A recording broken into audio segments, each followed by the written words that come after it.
Entonces salió el director del hospital, es vestido así de quirófano, nos pidió que nos sentáramos a mi mamá y a mis hermanos y le dijo a mi mamá, no hay nada que hacer. El doctor Galán falleció. Es el primer político, comillas, que es coherente con el discurso. Juan Manuel Galán, gracias. Muchas gracias, Cami. Me entregó una tarea de mi papá, escrita a mano, fechada del 87, con las correcciones de la profesora en inglés, y la tarea se llama My Son Juan Manuel. Lamentablemente, las mafias asesinan a su papá. Me imagino el dolor. ¿Cómo llega ese día? ¿Lo tiene claro? Lo tengo clarísimo. Lo tengo clarísimo en mi memoria. Esa fue una señal contundente para mí de cuál era mi vocación y a qué me iba a dedicar el resto de mi vida, que era trabajar por sus ideas. Y para que sus ideas, pues como él lo dijo, a los hombres se les puede eliminar, pero a sus ideas no. Entonces lo dije en el discurso y pues pasó después todo lo que pasó, pero la primera sorprendida pues fue mi mamá, que miró a mis hermanos y les dijo, ¿qué está diciendo Juan Manuel? Hoy, después de tantos años, ¿daría el mismo discurso? Pues es que...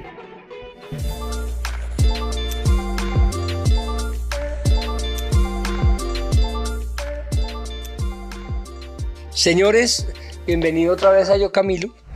Aquí tengo un señor invitado. Este hombre a los 17 años tuvo que entrenar a su papá y además casi que cambiar la historia política de este país. Eso difícil de llevar y lo ha llevado con orgullo, con gallardía. Un placer tener aquí Juan Manuel Galán, gracias. Muchas gracias, Cami, por la introducción. No, de verdad, gracias a usted por todo esto que le ha dado a Colombia en estos años. Pues Juan Manuel, vámonos para atrás. Aquí nos gusta conocer personas. Cuando usted tenía 7, 8 años, ¿cómo era su entorno? ¿Cómo era su vida? 7, 8 años. Yo estaba en el Instituto Pedagógico Nacional, el colegio del que me gradué como bachiller normalista. En esa época se decía bachiller normalista o bachiller pedagógico.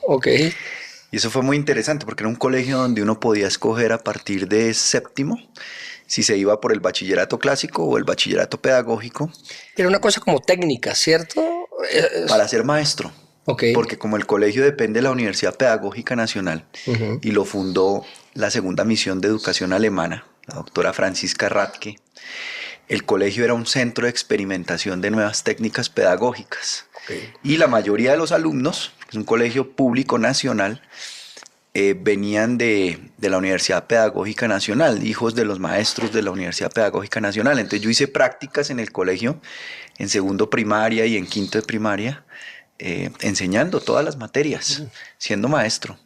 Y ahí encontré como mi primera vocación, que además a mi papá le encantó eso porque pues él tomó la decisión muy deliberada con mi mamá de meternos en ese colegio porque a él le tocó como ministro de Educación a los 26 años inaugurar la nueva sede del colegio en la 127 con novena, porque hubo un temblor en Bogotá, el colegio quedaba en la 72 y se deterioró el edificio y tuvieron que trasladar el colegio a ese lote que tenía la universidad en la 127 con novena y ahí sigue el colegio. Y ahí está mi hijo Lucas estudiando. No me diga, ¿fue importante para usted el colegio? Muy importante el colegio. Pero además le quiero confesar que es el primer político, comillas, que es coherente con el discurso, porque aquí todos estudian la educación pública, pero todos estudian en el francés, en el italiano. Sí. No, pues a mí el colegio fue una experiencia inolvidable y hay mucha gente de ese colegio que se ha destacado. Por ejemplo, Henry Gallardo, el presidente de la Fundación Santa Fe de Bogotá, es exalumno del colegio. Y así me encuentro exalumnos en todas partes que les ha ido muy bien. ¿Y cómo era esa vida familiar con un papá que cuando usted tenía 7 años ya su papá era un tipo importante en Colombia? Sí, pues cuando yo tenía 7 años vivíamos en la 104 con 19, una casa que mi papá le arrendó a una tía de él, Isolina Sarmiento, que se la arrendó pues a un precio muy favorable. Nunca se la quiso vender, ¿no? Mi papá se la intentó comprar, pero en esa casa y en ese barrio de ese sector, pues transcurrió mi infancia montando bicicleta, jugando fútbol. Realmente fue una infancia relativamente tranquila, no había tantos problemas de seguridad en ese momento, era finales de la década del 70. Mi papá hizo su primera campaña primero al Consejo de Oiba y de Charalá. Ok. Entonces yo tengo el afiche enmarcado en mi casa. ¿Dónde es Oiba y dónde es Charalá? En Me mató. Santander. Okay. Sí. Ahí me rajó. Sí. Okay. En Santander, y tengo el afiche Los pueblos comuneros con Galán. Muy bien. Lo tengo enmarcado y sale mi papá con un nudo de corbata así grandísimo. Por el Partido Liberal, supongo. Por el Partido Liberal, porque él había estado en las Juventudes Lleristas. Y hay una anécdota hasta divertida, porque Carlos Lleras, cuando fue presidente, pues le ofreció varias cosas a mi papá, y mi papá todas se las rechazó. Lo único que le aceptó fue ser jefe de una misión de Colombia ante la UNCTAD, que eran las Naciones Unidas para la Industria. Total. Entonces él estuvo en la India y fue un viaje pues muy interesante que hizo, pero no le aceptaba nada. Entonces Carlos Lleras dijo: pero es que Luis Carlos, ¿qué es lo que quiere? ¿Que lo nombre ministro? ¿Qué? Entonces llegó Misael Pastrana Borrero, mi papá estaba trabajando en El Tiempo, le hizo una entrevista y donde le dio toda clase de chivas noticiosas. Claro. Y al final le dijo: va, Luis Carlos no lo va a poder nombrar ministro, no vas a poder publicar la entrevista. Entonces mi papá: ¿pero por qué? ¿Cómo así? No, porque lo quiero nombrar ministro de Educación. Entonces mi papá le dijo: ¿cómo se le ocurre nombrarme ministro? Entonces él dijo: no, lo que pasa Pastrana. es... Pastrana. Entonces le dijo: no, lo que pasa es que en este momento yo creo que el país necesita el punto de vista de un joven en la educación. Porque acaba de pasar mayo del 68, que se vino a reflejar aquí en el 70, 71.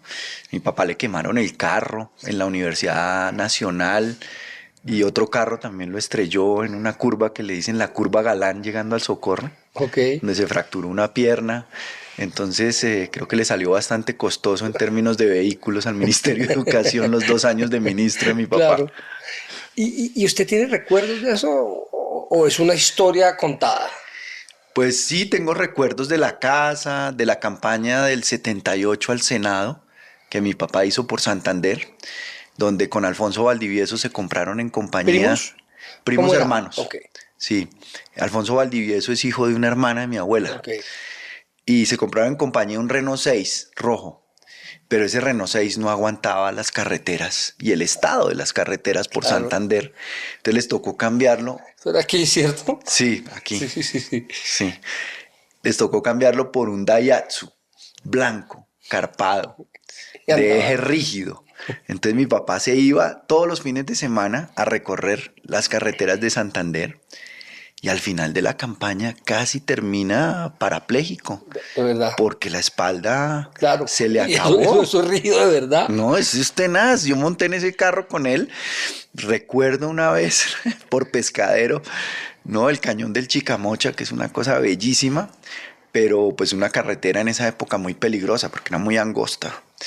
Y recuerdo a mi papá manejando ese carro.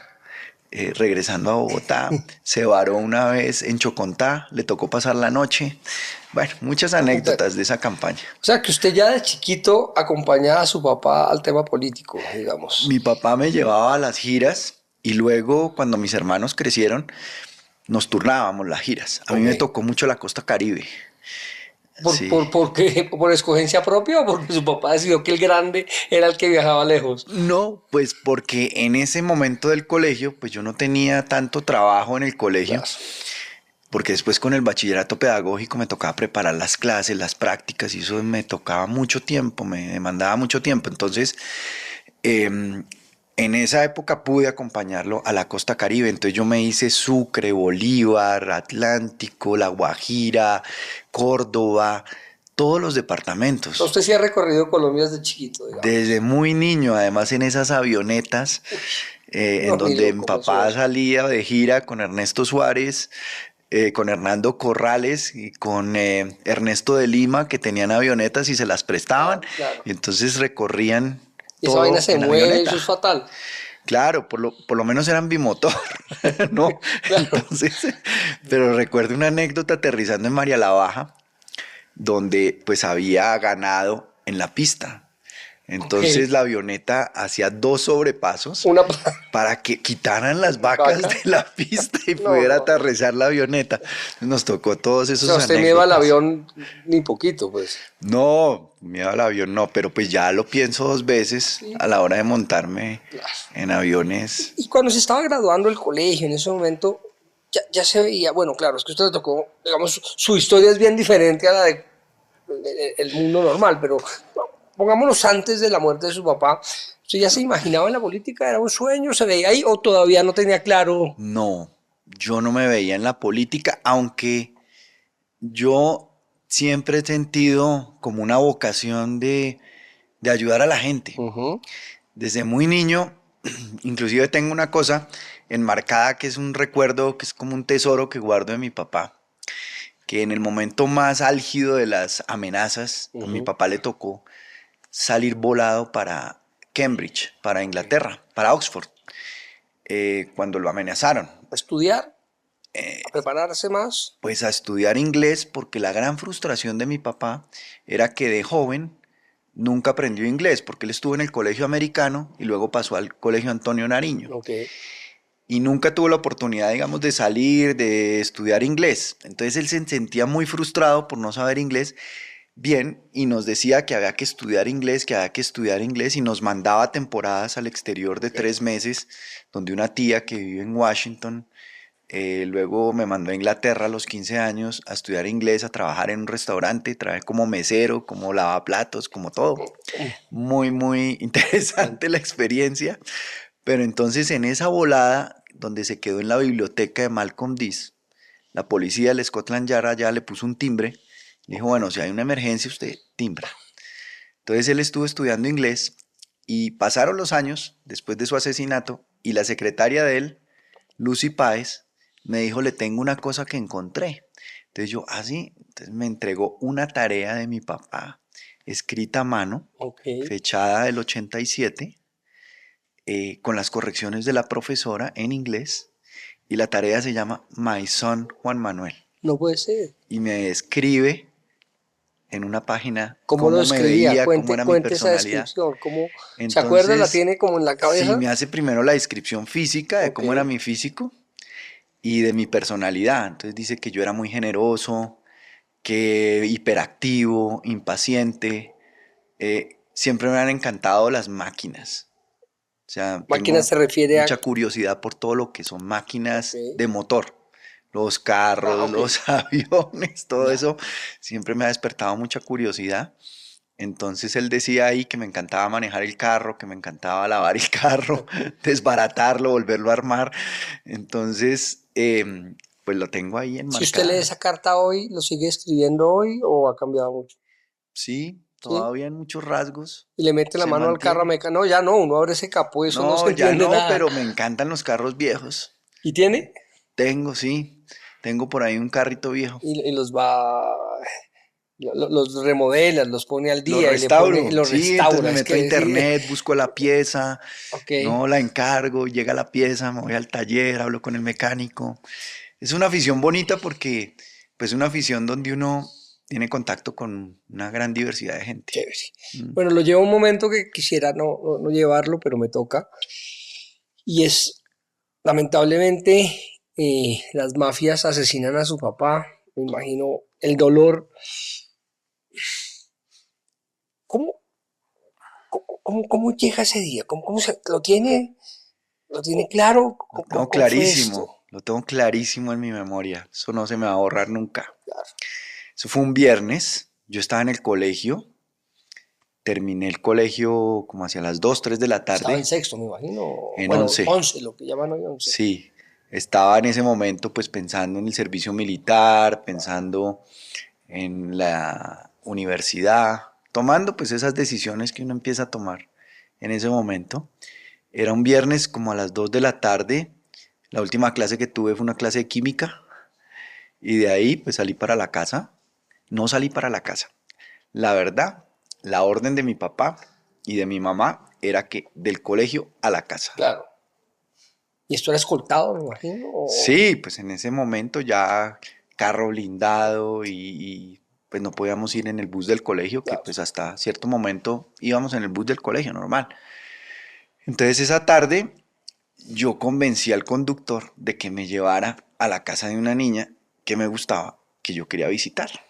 Entonces hicimos ese desvío. Incumplió la regla de su papá. Incumplí la regla, desobedecí.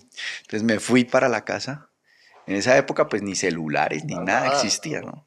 Entonces estábamos ahí, yo haciéndole visita, y entonces mi mamá me ubicó y me entró una llamada, y pues mi mamá así, brava, me dijo, su papá lo va a llamar porque tiene que irse para la casa. Entonces yo, miércoles, me va a llamar mi papá. Porque mi papá cuando bravo? regañaba... Claro, era el bravo de la casa. No era bravo, pero cuando regañaba, pues imagínense ver los discursos de mi papá en ese tono, pero dirigido solo a usted, sí. mirándolo a usted. El susto debía ser bien complicado. Sí. Entonces pasé al teléfono, pero mi papá en una serenidad absoluta, tranquilísimo. Okay. Me dijo, viejo, porque él nos decía viejo, vete para la casa, porque pues yo voy a una correría política y nos vemos más tarde. No salgas porque en ese momento no es momento de salir. Yo, bueno, listo. Colgué y me fui para la casa. Y ahí estuvimos en la casa hasta la noche con mi mamá, con mis hermanos, y siempre veíamos la novela de ese momento, que en esa época creo que era Calamar o Caballo Viejo, una de las dos. Y estábamos ahí comiendo y entró una llamada de Lucy Páez, la que me entregó la tarea en inglés de mi papá, su secretaria, y dijo, prendan el radio porque hubo un tiroteo en Soacha. Entonces nosotros, empieza uno como una cosa ahí, que es como una película ahí, que uno dice, no, qué cosa tan absurda, ¿no? Entonces prendimos la radio y efectivamente estaban hablando de un tiroteo en Soacha, de que la manifestación se había cancelado, de que a mi papá lo habían retirado, pero no decían nada más. No decían si mi papá estaba herido, no estaba herido, nada. Entonces de pronto dijeron que iban a llevar a los heridos a la Caja Nacional de Previsión, que quedaba en el CAN, ahí muy cerca donde queda el Ministerio de Educación y el aeropuerto y la dirección de la policía. Sí. Y siempre había una patrulla de policía estacionada en el edificio, ahí donde vivíamos, que fue el último apartamento que tuvimos, que mi papá casi no alcanzó a disfrutar, que era en la 87 por el Parque El Virrey. Sí. Y mi papá hizo una ampliación de su biblioteca porque la biblioteca no le cabía, le quedó chiquita en el diseño original del apartamento. Entonces, mi papá sí, muchos libros, muchos libros. Yo tengo un pedazo de la biblioteca que me tocó. Entonces, no alcanzó a disfrutar ese apartamento. Nos montamos en la patrulla y por el radioteléfono, en esa época de la policía, pues estábamos oyendo a ver si había alguna noticia. Entonces yo le dije a mi mamá, pues arranquemos en la patrulla y nos vamos para la caja de previsión. Llegamos y pues ya había una cantidad de cámaras que cuando mi mamá se bajó, pues se le abalanzaron encima. Nos fuimos a urgencias, que es donde hacen el despacho de las ambulancias, donde las reciben, y nos quedamos ahí escuchando el radio de las ambulancias. Entonces ya viene una ambulancia, no se sabía con quién venía la ambulancia, pues nosotros con la expectativa de que pues llegara mi papá en la ambulancia. Por supuesto. Y llegaron los dos escoltas heridos en Soacha. Llegó Santiago Cuervo, que recibió unos disparos en el abdomen, y llegó Pedro Julio también, Ángulo, que recibió también unos disparos, estaba herido en la cara. Los pasaron pues a atenderlos y nada que llegaba mi papá, nada que llegaba la ambulancia. Un desespero, supongo que eso es pues eterno. Una ansiedad, sí, una espera insoportable. Claro. Y de pronto dijeron por la radio que no, que a mi papá lo habían llevado al hospital de Kennedy. Ok, cambio de rumbo. Entonces arrancamos en un carro, en una carrera absurda, loca, porque los policías sacando las ametralladoras por la ventana, abriéndose paso por el tráfico. Llegamos al hospital de Kennedy Y entonces había una cantidad de carros de esos de los ministros, que a mi papá le habían dado un carro de esos ese Sí, día, sí. precisamente ese Ok. viernes 18 de agosto, un Ford Crown Victoria, de esos grandísimos Grandotes. blindados que compraron para los Sí, ministros y sí. la presidencia, y Barco, pues le dio un carro de esos para protegerlo, que es el carro que sale en el video cuando lo suben al carro. Entonces yo vi al policía que acompañaba a mi papá en la moto y pues me acerqué inmediatamente a preguntarle, Claro. bueno, Estaba ahí ¿es en primera grave? mano, Le claro. pregunté, ¿es grave? Entonces me bajó la mirada y me dijo, sí, es grave. Y ahí ya. Y ahí me empecé yo a preparar. Entonces entramos por unos pasillos así interminables por ese hospital hasta llegar como a una sala muy pequeña, contigua a el quirófano. Entonces salió el director del hospital, pues vestido así de quirófano, nos pidió que nos sentáramos a mi mamá y a mis hermanos y le dijo a mi mamá, no hay nada que hacer, el doctor Galán falleció. Esto debe ser devastador. Sí, no, pues ahí yo sentí como que me desconectaron, Claro, me claro. tiraron el cable así. Pero ¿y cómo hace para conectarse 48 o 24 horas después? Sí, porque es que su discurso, no sé si no sé si llamarlo discurso, sus palabras, entregando las banderas de su papá, es un discurso gallardo. O sea, hay que tener mucha valentía porque es que el dolor que uno lleva por dentro no quiero ni imaginarlo. Pues en ese momento el médico nos dijo que si queríamos pasar a ver a mi papá. Entonces mis hermanos y mi mamá pasaron, yo no tuve la valentía de verlo. Ok. Y de ahí pues esa salita se llenó de gente, de familia, todo el mundo empezó a llegar. Entonces nos subieron al último piso donde era la oficina del director y entonces yo me senté en el escritorio del director, abrí un cajón y encontré unos papeles mantequilla, le decían ese Sí, papel, sí, que claro. era el que uno usaba en el colegio para calcar los Para mapas. calcar, literalmente. Entonces saqué esos papeles y empecé a escribir. Y pues porque yo dije, yo voy a hablar Ok. en el entierro de mi Lo tenía papá. Y claro desde empecé ese a momento. escribir ahí lo que me nació en ese momento. Pero pues en ese momento no tenía pensado lo de César Gaviria, para nada. Le pasé esas hojas a mi prima, Juana Uribe Pachón, que es guionista de televisión y que ha hecho una cantidad de Total. series, y le pedí que me la pasara en computador, a limpio. Entonces ahí pues nos fuimos para la casa a descansar, mi mamá se fue a recibir a mi papá para llevarlo al Congreso, al Capitolio. Y el sábado pues fue un día muy pesado, muy duro, porque mi papá pues ahí en cámara Claro, ardiente, y en el después salón noticias, elíptico esto es del una cosa. Capitolio, una cantidad de gente llegando. Y pues obviamente cuando yo ya vi a mi papá en el ataúd, pues sí me derrumbé. Ahí sí, se me vino abajo todo. Pero empecé a preguntarle a él mentalmente qué podíamos hacer para que su lucha no fuera en vano, para que no mataran Claro, esas ideas, ¿no? Todo ese legado, no muriera con él. Pues porque esa era la intención de sus por asesinos, ¿no? supuesto, claro, Acabar con su claro, causa, claro, con su proyecto totalmente. político. Y entonces yo, el sábado por la noche, nos reunimos en el comedor de la casa, del apartamento, con mi mamá y nos quedamos escuchando como a mi mamá que decía. Y de pronto mi mamá dijo, lo más importante es salvar la consulta. Hay que salvar la consulta, porque esa fue la gran bandera Claro, de democratizar la manera como se tomaba la decisión de escogencia del candidato presidencial, claro, que claro. no era una convención amañada de políticos, de Total, ahí gamonales, de votándose. caciques, sino era una cosa donde la gente podía votar y podía participar.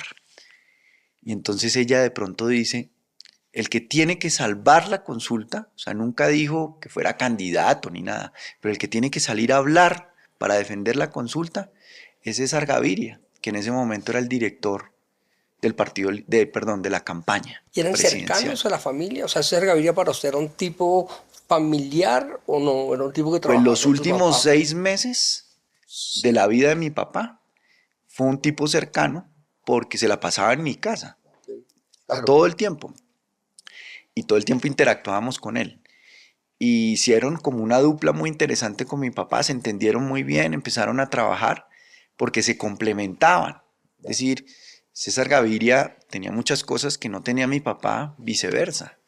Mi papá era más el idealismo, más la visión de país, ¿no? César Gaviria era más operador en términos políticos. Entonces se complementaban. Y ahí lo conocí. Y me pareció un tipo pues muy valioso, porque era un tipo pues que venía a ser ministro de Hacienda de Virgilio Barco, ministro de Gobierno de Virgilio Barco, en esa época era gobierno, no interior, había sido presidente de la Cámara. Y el primer recuerdo que tengo de César Gaviria fue después de la toma del Palacio de Justicia. Él era representante de la Cámara y fue el que hizo el debate sobre la toma y la retoma del Palacio de Justicia. Entonces, a mí me quedó sonando eso que dijo mi mamá.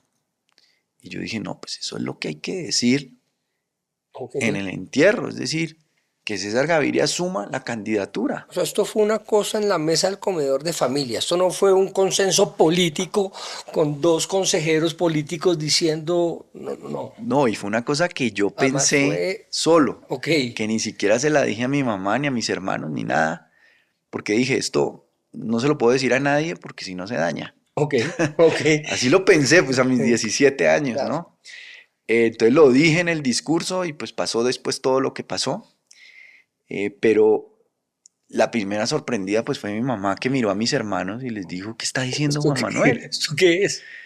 Porque pues ella es una persona que no es impulsiva para tomar decisiones. Claro. Es una persona que le gusta escuchar distintas opiniones, analizar. Yo creo que en ese momento lo que había que hacer también era reunir a los miembros del nuevo liberalismo y haberlos escuchado, a ver qué opinaban, qué pensaban. Pensé que esa iba a ser la respuesta, pensé que había habido un cónclave político. No, eso no hubo nada porque el entierro además fue el domingo. De viernes a domingo. Sí, no hubo tiempo de nada. Y así pasaron las cosas. Hoy, después de tantos años, ¿daría el mismo discurso? Pues es que las circunstancias de ese momento eran muy especiales también, porque pues había una gran zozobra en el país, porque eso eran asesinatos tras asesinatos. Yo me acuerdo que cada semana se interrumpía el colegio y nos decían, no, hoy no hay colegio, mañana tampoco, porque acaban de asesinar a Jaime Pardo Leal. Hoy no hay colegio, mañana tampoco, porque asesinaron a Bernardo Jaramillo Osa. Y así todo el tiempo, esa oleada de bombas, después la bomba del DAS. Uno no podía salir a la calle prácticamente. O sea, esa orden de su papá, colegio, casa, era para todos los niños de Colombia. Por lo menos en Bogotá era insalible. Sí, y pues después del asesinato de mi papá, pues eso fue... Pablo Escobar dijo que iba por las familias de sus enemigos. Claro. Entonces, pues a mí me tocó a distancia, no pude volver al colegio. Entonces yo hacía los trabajos y los mandaba, pero pues ahí no había correo electrónico. Claro, es que en papel entregar el trabajo para que lo llevaran al colegio y lo calificaran. Y además le mandaban textos de qué hacer, porque no, como... Sí, porque hoy en día es fácil, un Zoom o le mandan un email o qué sé yo. Sí, pero, eran como guías en esa época y me tocaba pues hacerlas para graduarme, porque pues lo de mi papá fue el 18 de agosto y yo me graduaba en noviembre. Entonces me quedaba muy poco tiempo de colegio, entonces después nosotros pues nos toca irnos del país porque... Claro. Imposible quedarnos. Total. Entonces a mi mamá la nombra Barco embajadora en la UNESCO, en París. Entonces nosotros, bueno, París, Francia, pero yo no sé francés. Claro. Me va a tocar aprender francés para entrar a la universidad. Claro. Entonces pues me dio un giro de 180 grados la vida. Totalmente. En un instante, literalmente. ¿Y ahí sí sintió una responsabilidad nueva? O sea, ahí sí de pronto dijo, si bien yo le entregué las banderas a alguien, mi responsabilidad va a ser seguir el camino de mi papá, o no era tan claro. Esa fue una señal contundente para mí de cuál era mi vocación y a qué me iba a dedicar el resto de mi vida, que era trabajar por sus ideas. Y para que sus ideas, pues como él lo dijo, a los hombres se les puede eliminar, pero a sus ideas no. Entonces a trabajar por esas ideas, y eso es lo que he hecho los últimos 27, 28 años. Y así lo ha hecho. ¿Llevaron bien las banderas de su papá? ¿Usted se siente orgulloso de lo que ha pasado con el legado de su papá? Yo me siento orgulloso de que hemos logrado ayudar a la gente inspirados en esas ideas. Es decir, el paso por el Congreso, sobre todo para mí, fue muy importante. Además del paso por el Viceministerio de la Juventud, que fue el trabajo que hice, que me tocó la elección de los primeros consejos de juventud. Entonces nos inventamos en esa serie de esa época, Francisco el Matemático, con USAID, que nos financiaran 40 capítulos de la serie para hacer la difusión y la formación masiva de cómo funcionaban los consejos de juventud y para qué servían. Que hoy en día son muy importantes. Las juventudes en la política hoy en día pesan. Sí, pero los consejos no, Sí, no. porque no tienen poder. Entonces hay que hacer una reforma para que tengan realmente poder de influencia, de impacto en las decisiones políticas que afectan a los jóvenes. Total. Esa reforma hay que hacerla, pero en el Congreso lo interesante fue que, bueno, me tocó un momento difícil, ¿no? 4 años en donde yo fui citante del debate con Cecilia López de los falsos positivos, con las madres en Soacha. Claro. El debate agroingreso seguro también. Durísimo. Pero después logré trabajar 17 leyes. O sea, yo tengo 17 hijas, porque pues esas leyes terminan siendo hijas. No, pero por supuesto. Entonces uno ve ahí cómo va evolucionando la hija. Hay congresistas que duran 40 años y nunca tienen una hija. Sí. La primera ley que logré fue la ley 1566, que reconoció la adicción en Colombia como una enfermedad y le dijo a las EPS, ustedes tienen que cubrir los costos de tratamiento para que las personas víctimas de adicciones se puedan recuperar. Y me impresionó mucho pues el impacto que ha tenido la ley. Solamente en el 2024, 50.000 personas tuvieron acceso a tratamiento gracias a esa ley. La ley 1621 de 2013, la ley de inteligencia y contrainteligencia, que por estas épocas la inteligencia está bastante maltrecha y desarticulada y debilitada como capacidad de la fuerza pública para prevenir ataques y poder actuar en materia de seguridad. También la ley 1680, que le permitió a 1 millón de personas ciegas y de baja visión descargar gratuitamente un software lector de pantalla, que el gobierno compró la licencia, el software JAWS, y ha habido más de 1 millón de descargas de ese software. Entonces 1 millón de personas han tenido ya autonomía para desempeñarse en sus estudios, laboralmente, gracias a la ley. Y la ley de enfermedades huérfanas, raras y ultra raras también, que permitió que muchas familias que no tenían acceso a diagnóstico, claro, a tratamiento, a medicamentos, que es costosísimo los tratamientos y los medicamentos para esas enfermedades. Es que no hay medicamentos, ¿no? No, ahora no hay medicamentos, la gente le toca hacer fila y llega y no le entregan los medicamentos, no hay, o le toca sacar del bolsillo, y pues sacar del bolsillo para pagar un medicamento y una enfermedad huérfana, eso es imposible de costear. Sí, no hay manera. La ley 1787 de 2016 que reguló el uso medicinal del cannabis en Colombia, que eso parecía imposible. Imposible. Imposible, o sea, la ley pasó por un voto en la plenaria del Senado. Y hay una anécdota hasta divertida porque yo quise saber la Iglesia Católica qué pensaba de la ley. Entonces fui a donde el cardenal Rubén Salazar y él me dijo, no, tienes que hablar con nuestro obispo emérito, nuestro cardenal emérito, que es la persona que se encarga de ese tema, Monseñor Miguel de Jesús Pimiento, bueno, la eminencia, cardenal Miguel de Jesús Pimiento, que lo acaba de hacer cardenal el Papa Francisco. Sí. Entonces me fui hasta Piedecuesta, al Foyer de Charité, a visitarlo, tenía 98 años. Entonces le dije, eminencia, mire, yo tengo este proyecto, me parece importante. Pues él estaba en contra de la eutanasia, en contra del matrimonio, claro, de parejas del mismo sexo, de todo, en contra de todo. Yo dije, pues, ¿qué me va a decir?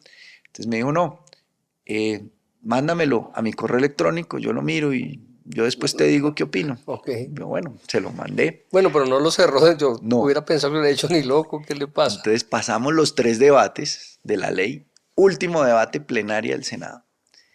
Se salió toda la bancada conservadora, toda la bancada del Centro Democrático, y yo buscando que no se me salieran los liberales. Algunos liberales se me salieron. Okay.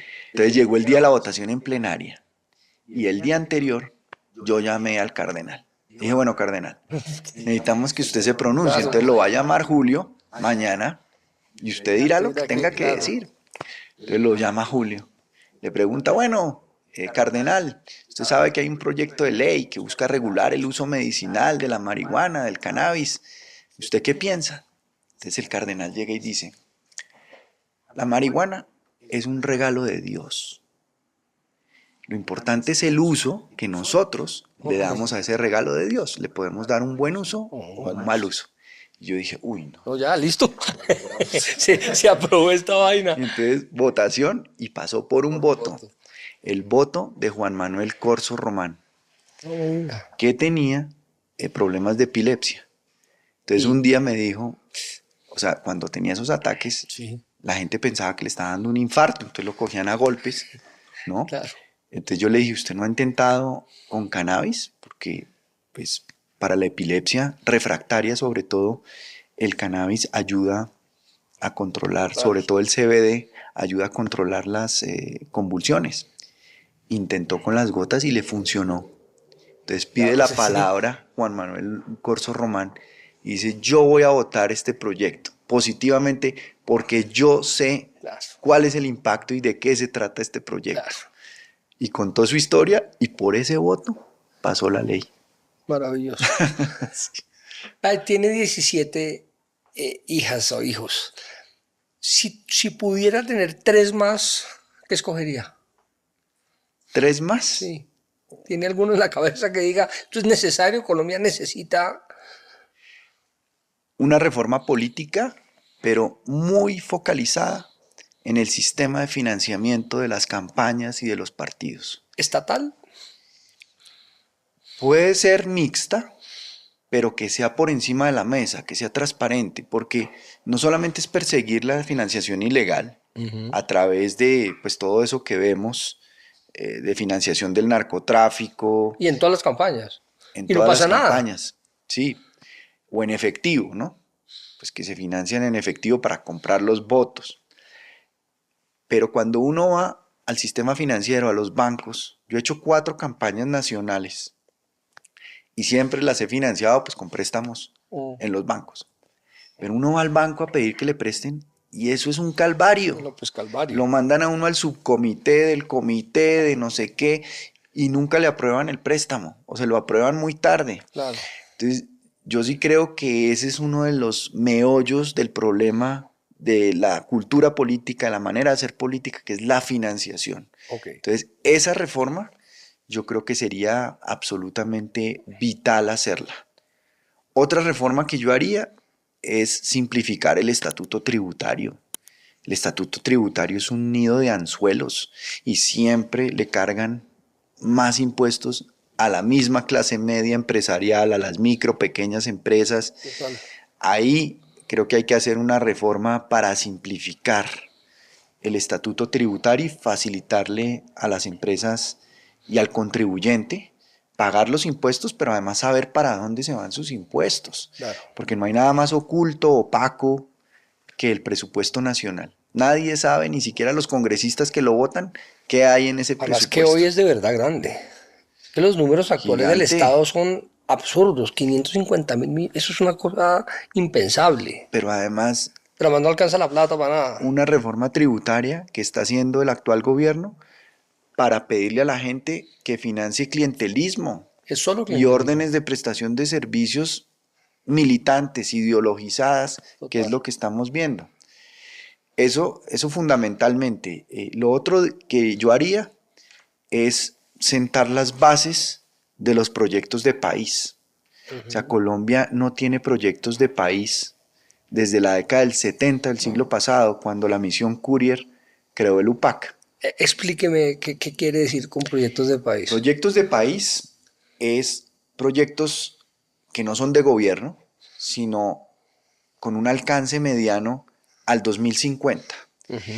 Y hoy Colombia está mejor posicionado que cualquier país del mundo para aprovechar esas oportunidades. Porque el orden mundial que conocimos después de la Segunda Guerra Mundial se acabó.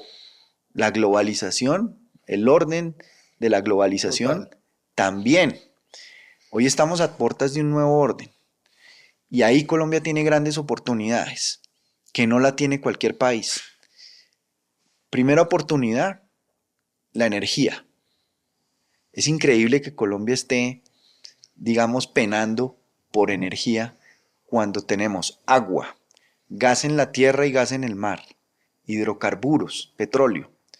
Podemos producir hidrógeno verde y hidrógeno azul.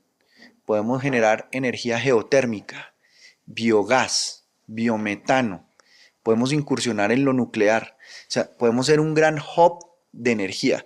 Pero para eso, ¿qué se necesita? No meterle a esto ideología.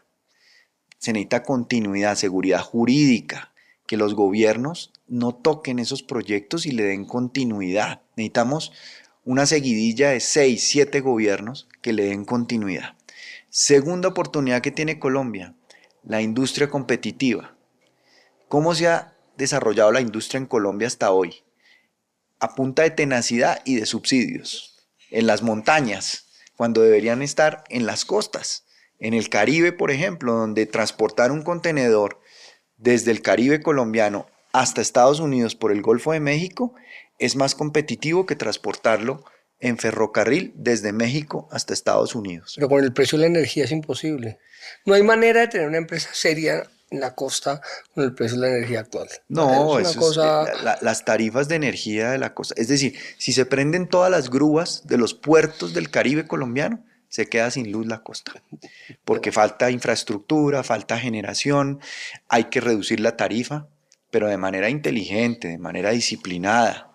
Por ejemplo, hay que renovar las neveras que tiene la gente, especialmente las familias de menos recursos. La nevera. La nevera, que es vital para la gente, sí. Son neveras que consumen mucha energía porque son neveras antiguas. Claro. O sea, hay que hacer un plan de renovación de electrodomésticos para consumir menos energía, generar una cultura de pago, pero que la gente vea que su pago está invertido en mejoramiento de la infraestructura, que la prestación del servicio no se interrumpe, que no hay esos picos de energía que le queman la televisión, ¿no? O le queman el horno. Total. Todo eso es fundamental. Pero además de esa industria competitiva, del nearshoring que llaman, está la agricultura industrial.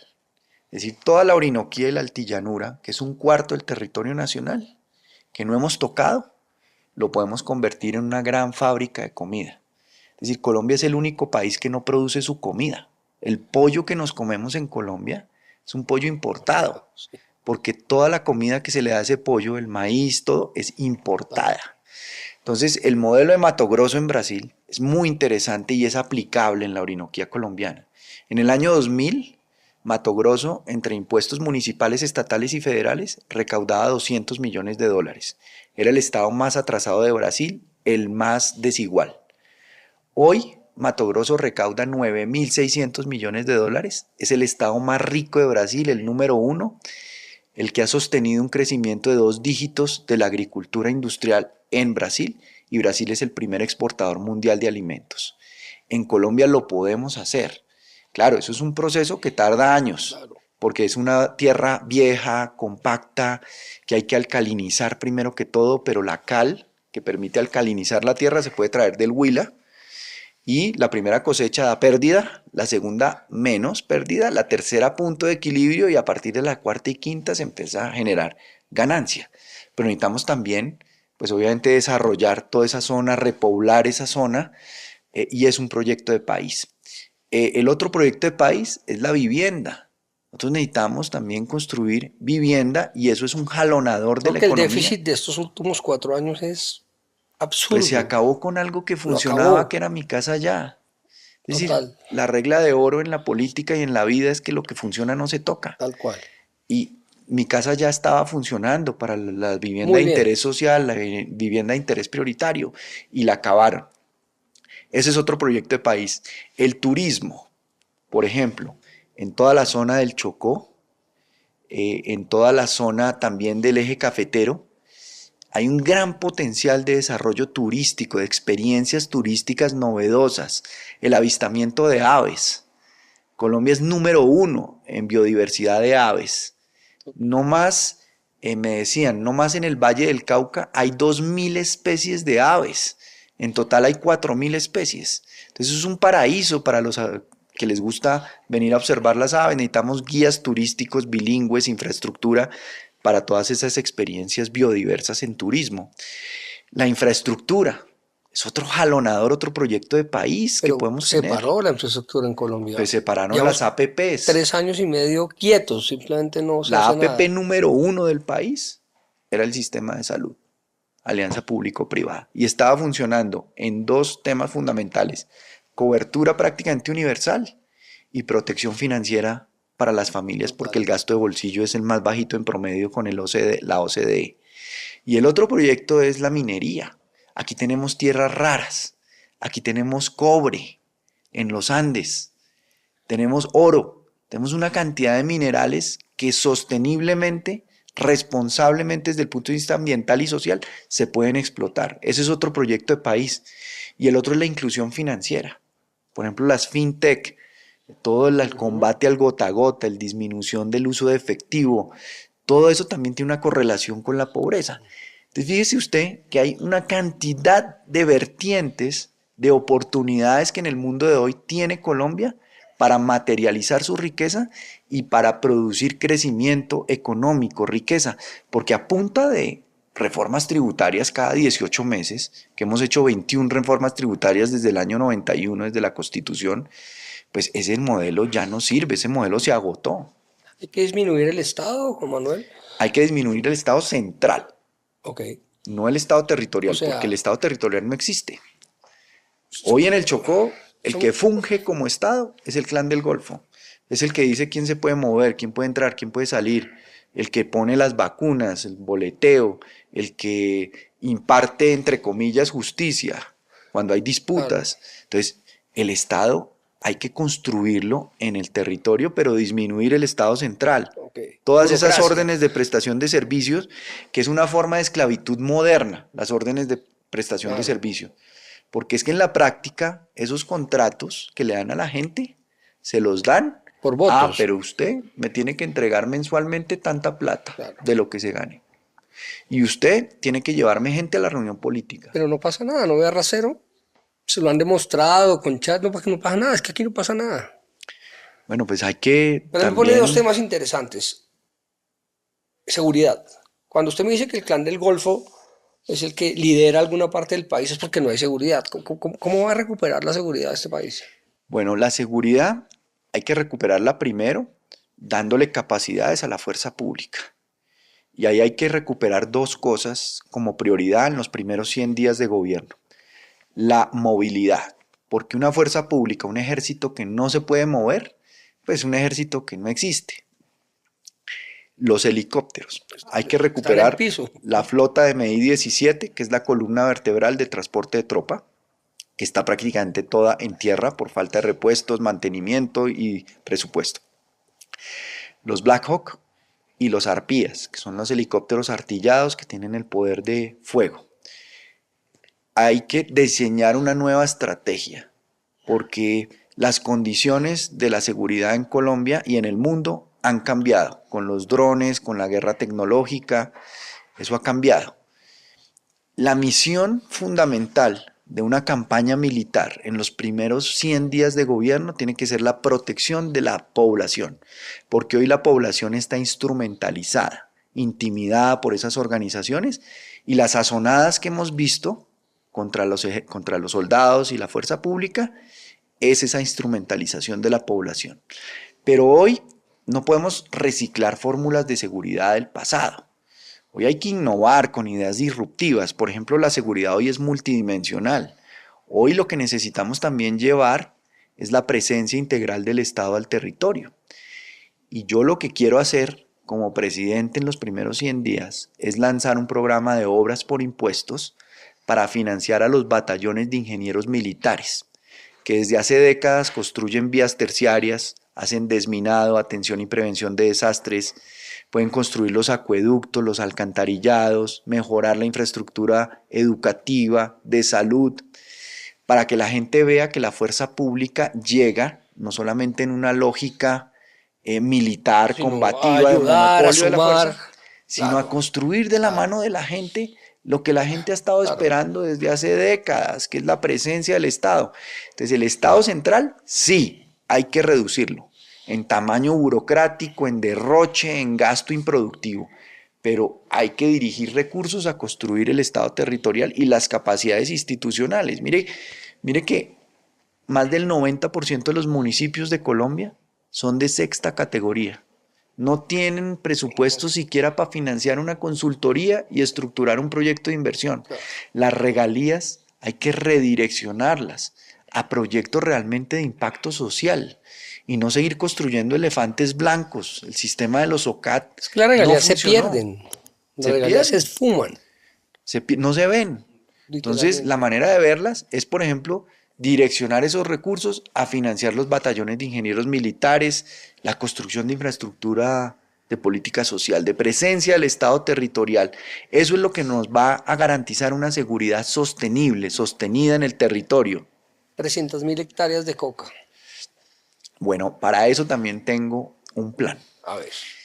Primero, hay que hacer erradicación. Y hay que hacer fumigación. Pero hay una opción al glifosato. Que es un compuesto inventado y patentado por la Coca-Cola, que es la empresa que más experiencia tiene en investigación de hoja de coca. Resulta que la Coca-Cola desarrolló un compuesto que permite esterilizar la planta. El alcaloide 14, que es el alcaloide que permite transformar la hoja de coca en clorhidrato de cocaína. Entonces, podemos fumigar, pero con ese compuesto, porque es que el glifosato causa cáncer, causa linfoma Hodgkin, linfoma no Hodgkin, y además nos tiene demandados con Ecuador por multimillonarias sumas de dinero. Eso no puede seguir pasando. Entonces, erradicación sí, fumigación sí, pero con un compuesto distinto al glifosato. Pero hay que hacer mucha interdicción. ¿La interdicción qué es? Tumbarle los cristalizaderos a los narcotraficantes, que no son los cambuches, laboratorios con hornos microondas y las cocinas artesanales que uno ve para producir clorhidrato de cocaína, no.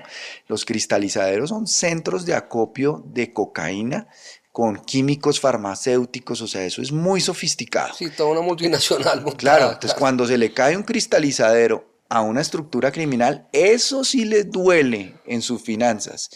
Y también lo que está haciendo Estados Unidos en el Caribe, incorporar la estrategia Orión de la Armada Nacional, que es experta en interdicción, para hacer interdicción de la mano de los Estados Unidos en el Caribe, pero también en el Pacífico, porque la principal ruta es el Pacífico. De hecho, aquí salen desde el Pacífico. Exacto, y cooperar con Ecuador y terminar la base de interdicción de Gorgona que se estaba construyendo, que además sirve para proteger todo ese patrimonio ambiental que tenemos en esa zona del Pacífico. Pero lo tercero que yo haría también es operativos para los insumos químicos, porque es que el clorhidrato de cocaína no crece en una mata.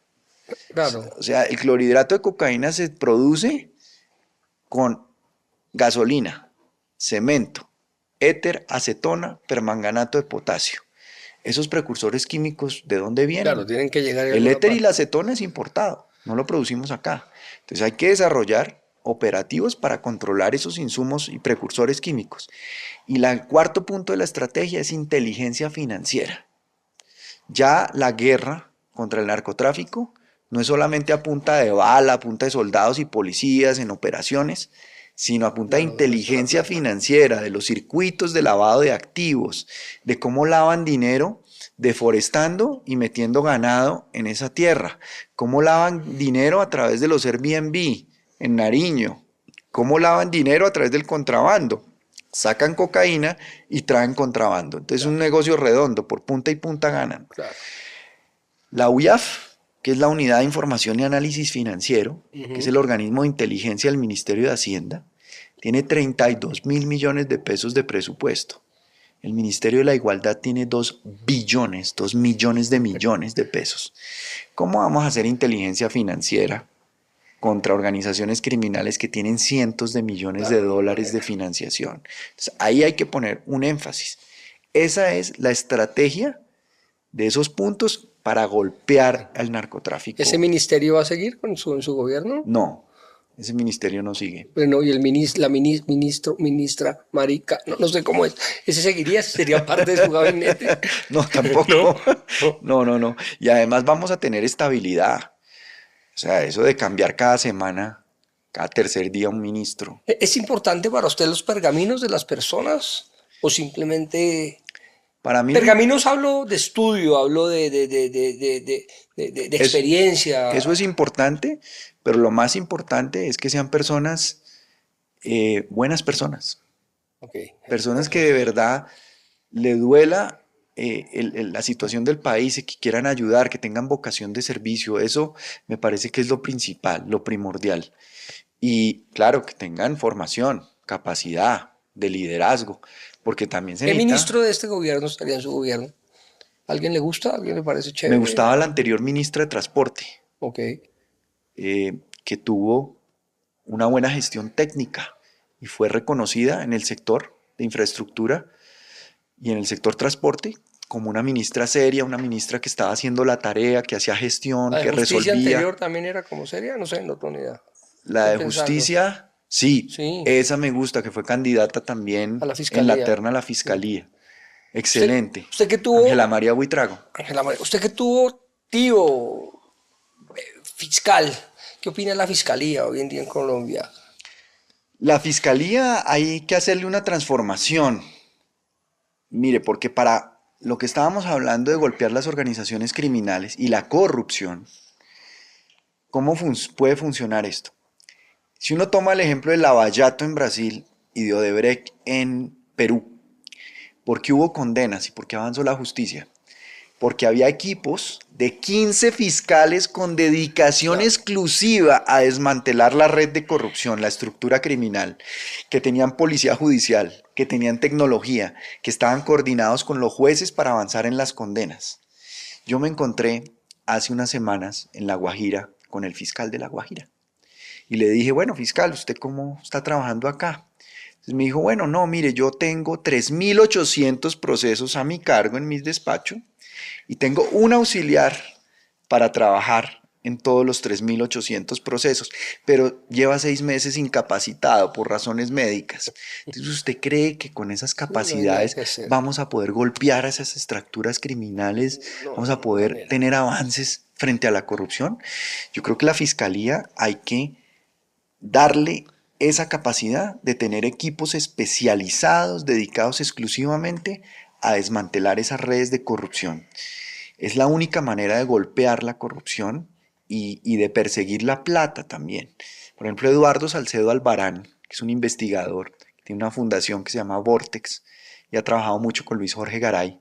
A él le dicen el cazacorruptos con algoritmos, porque él hace toda la trazabilidad con los algoritmos de la plata, de todas estas redes de corrupción. Y él estuvo en el Lavallato de Brasil y estuvo en Odebrecht en Perú. Entonces, con instrumentos así también vamos a poder golpear la corrupción. Hay un concejal briseño, no sé si sea Daniel Briseño, del Centro Democrático. Del Centro Democrático, sí. Que me gusta lo que hace. Es un tipo que realmente es un control político a los contratos interesante. ¿Le gusta esa manera o Ese no? es el control político que hay que hacer. Okay, es riguroso y eso es una función que tiene el Congreso de la República muy importante. La gente a veces evalúa el Congreso por el número de leyes que saca y resulta que a veces lo importante también es eliminar leyes que no sirven, que están obsoletas, y el control político. El control político sobre la administración, sobre el gobierno, es fundamental, pero para eso necesitamos independencia de poderes, porque siempre hemos tenido una relación incestuosa entre el gobierno nacional, el presidente y el Congreso de la República. Entonces se compran los votos de los congresistas a punta de cupos indicativos en el presupuesto, que es lo que reemplazó los famosos auxilios parlamentarios por debajo de la mesa. La famosa mermelada, digamos. La famosa mermelada que pues termina saliendo sobre todo de las comisiones terceras y cuartas. Yo tengo una posición, digamos. Yo creo que Colombia durante estos 3 años largos que llevamos ha demostrado institucionalidad. ¿No está de acuerdo conmigo? Estoy totalmente de acuerdo. Hay 3 países en América Latina que uno puede decir tienen un cierto grado de institucionalidad: Chile, Colombia y México. Cuando uno mira el México resto, me sorprende. México tiene Con institucionalidad. esto que acaba de pasar de nombrar los jueces en votaciones públicas. Bueno, últimamente esos gobiernos ideológicos han echado por tierra la institucionalidad, porque la institucionalidad para esos gobiernos de extremos ideologizados es un estorbo, es un problema, entonces la empiezan a erosionar, de un extremo como del De otro, cualquiera. ¿no? O sea, con eso me está diciendo que usted es un tipo de centro. No, a mí no me gustan esas etiquetas. Ok. Yo creo que eso se quedó pequeño para las realidades políticas complejas que vivimos, o sea, ni centro, ni izquierda, ni derecha. Yo creo que el país necesita es echar para adelante, es mirar hacia el futuro, es superar todo este pleito que nos distrae. O sea, vivimos distraídos todo el tiempo Sí. para trabajar en la solución de los problemas que necesitamos solucionar, los proyectos de país que mencionamos. Es decir, demográficamente estamos en el límite de tomar las decisiones, de aprovechar las oportunidades que el país tiene, porque nos estamos envejeciendo y si no tomamos esas decisiones rápido, vamos a ser un país viejo y pobre. Ahora, aquí hay un tema político álgido, porque si bien a usted no le guste estar en el centro o un lado o en el otro, evidentemente hay unas olas que lo llevan allá. Hoy se hablan de 102, otros hablan de 108, hablan de 105 candidatos a la presidencia de la República. Eso necesariamente va a necesitar un embudo. Y ese embudo igual lo va a posicionar en un lado. ¿En dónde se siente? ¿Cómo cree usted que se va a decantar esto para que usted sea el presidente de Colombia y por dónde se va a ir? Bueno, lo primero, que es la prioridad para nosotros, es octubre, elección de consejos de juventud. Okay. Porque esa es la renovación del liderazgo político, el relevo generacional, y eso lo estamos acompañando en el nuevo liberalismo, con 1.100 candidatos inscritos en los 32 departamentos del país, con procesos de formación en la política que nos enseñó a hacer Luis Carlos Galán, con ética, con integridad, con decencia, con compromiso, con vocación de servicio y estudiando los temas. Ahí estamos formando la nueva generación de líderes políticos en los territorios del país. La segunda fase para nosotros fundamental es la elección del Congreso de la República el 8 de marzo. Si nosotros no le paramos bolas a esa elección del 8 de marzo, bueno, ahí está la clave. Fundamental, pues ya hemos visto la importancia que tiene el Congreso para ponerle unos diques democráticos de contención a un gobierno que quiere avasallar y atropellar la institucionalidad. Total. Entonces, llevar gente idónea, gente capaz, gente decente, gente con vocación de servicio al Senado y a la Cámara de Representantes es fundamental. Y muchos de los precandidatos presidenciales que hay hoy tendrían un papel muy valioso como candidatos al Congreso de la República. Y en el nuevo liberalismo hay un espacio para que la gente pueda llegar al Congreso de la República. La gente, ¿Eso lo incluye usted? Pues es que yo ya fui 12 años senador, entonces yo ya cerré ese ciclo. Yo no que me quiero volver parlamentario profesional de por vida. Claro. Yo creo que gente que ha pasado por el gobierno. ¿Quién se imagina liderando esa lista del partido, de su partido? Bueno, ¿Lo tiene pues en la cabeza? Hemos estado conversando mucho con un tipo como Alejandro Gaviria. Chévere. Que me parece un tipo valioso, pero además... Presidenciable, además. Presidenciable, que fue ministro de Salud, ministro de Educación, pues rector de los Andes, o sea, tiene una hoja de vida... Ministro de Petro, ¿no? Sí, pero arrepentido. Y yo creo que pues a la gente hay que darle segundas oportunidades, ¿no? Sí, como a Benedetti. Como Giovanna Baumón. ¿Usted le daría uno? No, ese ya pasó. Se va por la 10ª oportunidad, eso ya no, eso ya... No, hasta una segunda oportunidad, sí. Entonces, yo creo que un tipo como ese es un tipo valioso, un tipo serio, un tipo que puede... ¿Cuántos escaños cree que usted puede lograr en el Senado? ¿Tienen ese objetivo claro o no tanto? Pues nosotros estamos trabajando en coalición con el Partido Dignidad y Compromiso y con Mira para conformar la lista al Senado. Pues nosotros esperamos como mínimo pasar del 1.000.000 de votos en el Senado. Eso nos daría entre 4 y 6 senadores. Total. Pasaríamos de 0 a 6. Sería maravilloso. Eso sería importantísimo. Hoy tenemos a 2 representantes de la Cámara muy valiosos, que es Julia Miranda, directora de Parques Nacionales, 17 años, está en la Comisión Quinta, y Juan Sebastián Gómez, de Caldas, que es primer vicepresidente de la Cámara, que además tiene un proyecto muy interesante que es Cero Cultura Mafiosa, no más cultura mafiosa. Todas esas cosas que uno ve del culto a la personalidad de criminales, realmente tener una postura firme frente a eso. Entonces, Juan Sebastián se va a subir al Senado, va a aspirar al Senado de la República, y Julia va a encabezar la lista a la Cámara por Bogotá. Internacionalmente, ¿cómo ve este zaperoco en que estamos? ¿Usted, cuál es su posición, por ejemplo, ante Trump, ante la posición? ¿Cómo ve esta? Yo creo que hay que despersonalizar la relación con Estados Unidos. Estados Unidos ha sido un aliado estratégico de Colombia desde hace muchas décadas. El 30% de las exportaciones del país hoy dependen de los Estados Unidos.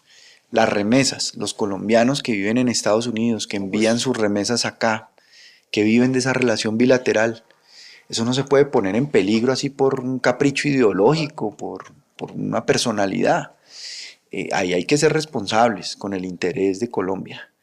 Y esa relación hay que recuperarla, especialmente con el Congreso de los Estados Unidos, y lo ideal es que sea una relación bipartidista, es decir, tener buenas relaciones con los republicanos y buenas relaciones con los demócratas, porque ahorita viene la elección de medio término en Estados Unidos, en donde los demócratas pueden recuperar el control del Congreso de los Estados Unidos, entonces no puede uno casarse con un partido por motivos ideológicos y dejar al otro por fuera, tener una relación integral con Estados Unidos.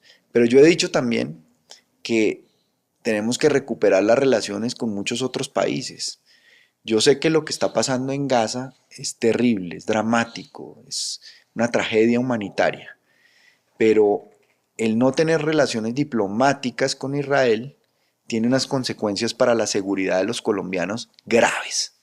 Por ejemplo, los fusiles Galil que tienen las fuerzas militares, la patente del cañón del fusil Galil que produce Indumil es israelí. Hoy no se pueden entregar nuevos fusiles a las fuerzas militares ni reemplazar los que se dañaron, porque la orden es no usar ningún tipo de armamento, ni de Estados Unidos ni de Israel. Los equipos de comunicaciones de la policía y del ejército son de fabricación israelí. La inteligencia, la cooperación en inteligencia, los aviones Kafir, que es la defensa aérea nacional estratégica de nuestra soberanía, es de fabricación israelí.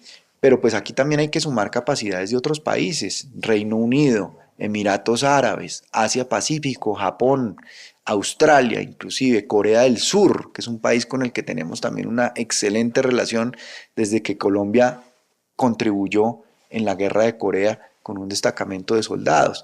Todas esas capacidades hay que sumarlas para recuperar la seguridad en Colombia.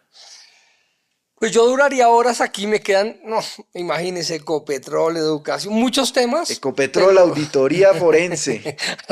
¿Y fracking? Fracking sí. Fracking, nos fuimos porque con ya fracking por usted. El debate no es si fracking sí o fracking no, es cómo. Sino cómo se hace un fracking responsable ambientalmente y responsable también socialmente. Ya Vaca Muerta en Argentina, la cuenca Permin en Estados Unidos demuestran que la tecnología ha evolucionado para no causar daños ambientales. Pero ese gas lo necesitamos porque se le incrementó el 31% la tarifa a la gente. El gas. Y el gas es lo que nos va a financiar la transición energética. ¿O cómo vamos a financiar la transición energética? Los hidrocarburos soportan la columna vertebral de la economía, de las finanzas públicas, macroeconómicas, las divisas, las exportaciones. ¿Cómo vamos a acabar con ese 70% que soporta la economía? Pues lo están acabando, pero ojalá logremos parar esto. Juan Manuel, gracias. Me toca por tiempo, Cami, muchas gracias. Aquí tiempo, pero nos vemos el próximo año y nos echamos Cuando una usted charla diga, aquí más estoy larguita. listo. Muchas gracias por la invitación. A usted, Juan Manuel, muchas gracias y mucha suerte, hermano. Gracias, un abrazo.